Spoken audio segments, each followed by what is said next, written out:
There is a lot of discussion between this north-south divide, and it's alleged that the central government is showing a stepmother attitude to the southern states like Karnataka and Kerala. Kerala has also filed a case in the Supreme Court. Karnataka में government आपके ऊपर आरोप लगाती है कि जितना tax हम देते हैं उसमें से बहुत कम हमें वापस मिल रहा है।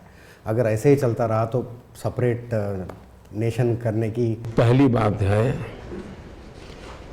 कि हम सब माँ भारती के कल्याण के लिए हम सबका दायित्व है, चाहे राज्य सरकार हो केंद्र सरकार हो, 140 करोड़ देशवासियों का हमारा जिम्मा है। व्यवस्था के लिए अलग अलग लोगों को अलग अलग काम मिले हैं, लेकिन हम सबका लक्ष्य, भारत सरकार का भी लक्ष्य ये होना चाहिए कि केरल के भी किसी गांव के व्यक्ति को सुविधा के लिए जो योजना बननी चाहिए उसको मिलना चाहिए, कर्नाटका के भी किसी व्यक्ति को लाभ मिलना चाहिए तो मिलना चाहिए। तो ये हमारी मूलभूत संविधान का स्पिरिट यही है हमको।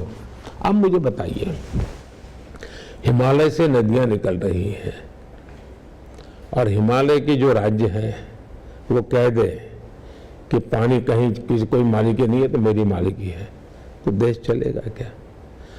कोयला की खदानें हमारी एक स्थान पर है और हम कह दें कि अब मेरे यहाँ से कोयला बाहर नहीं जाएगा तो और राज्य अंधेरे में डूब जाएंगे कि नहीं जाएंगे?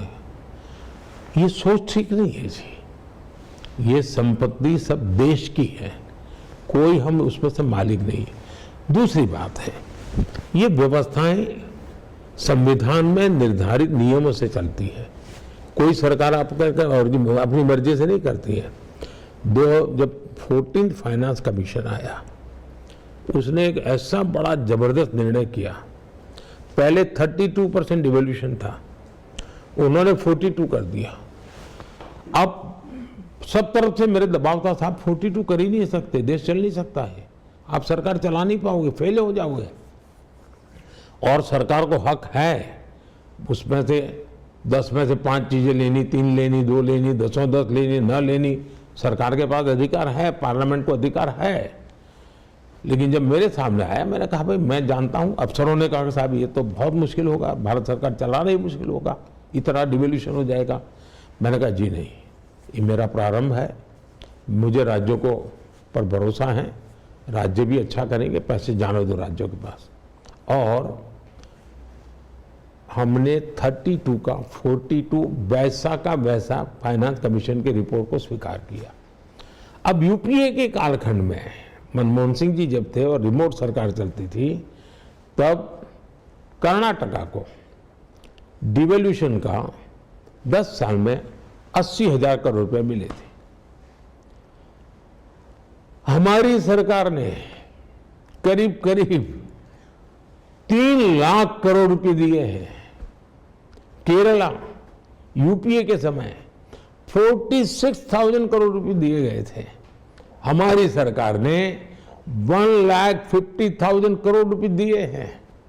अब ये आंकड़े तो बताते हैं, तमिलनाडु यूपीए के समय तमिलनाडु को 95,000 रुपए, तब की वो सरकार में पार्टनर थे। ये केरल वाले भी सरकार में दिल्ली में पार्टनर थे, हम नहीं बैठे थे, वो बैठे थे। उस समय करीब 95,000 करोड़ रुपया तमिलनाडु को मिला था।